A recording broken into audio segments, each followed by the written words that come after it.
Hi, I'm Shauna, a licensed professional counselor at Lucid. Today we're talking about quitting. That is, quitting the age-old addiction that affects millions of people worldwide. Smoking and nicotine, plus the newer forms they take today. For centuries, tobacco played a major role in the U.S. economy.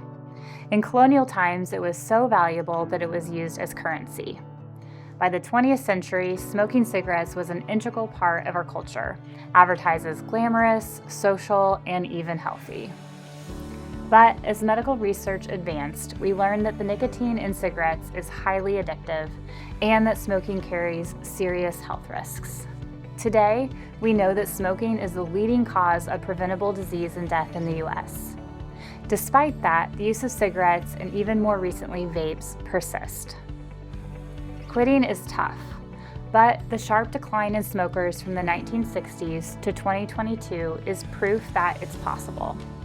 With the right tools and support, millions of people successfully quit every year. When are the times that you find yourself wanting to smoke? Smoking is often used as a coping mechanism to relieve stress or to ease social situations.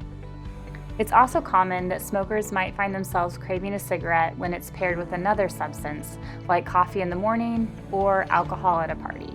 If you're trying to quit, know the situations where you may have a craving. You don't have to skip that party, but you can come prepared with a plan. During a craving, rather than reaching for a smoke or vape, prepare what you'll do instead. Take a short walk, chew gum, or practice deep breathing. Don't be afraid to share your plan with a friend so that they can help you in a tough moment.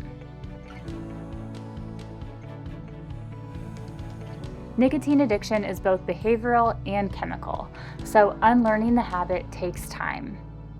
Successfully quitting may require both developing healthier routines in place of smoking, as well as step-down products that can help wean your body off nicotine.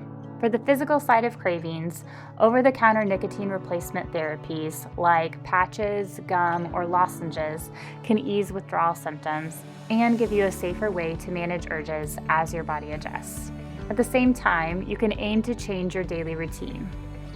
While quitting it all at once works for some people, you don't have to change your life overnight. You can start by aiming to cut your smoking by half, then 75%, and then 100%. Note the times a day when you usually smoke and slowly replace them one at a time with a healthier habit.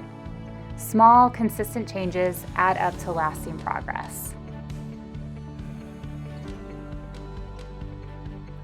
Just as cigarette smoking began its decline, vaping came into the market as an alternative recreational use of nicotine aimed at young people. In fact, many have turned to vaping with the belief that it's safer than cigarettes or as a way to quit. While it's true that e-cigarettes don't produce tar the way that traditional cigarettes do, they are far from harmless.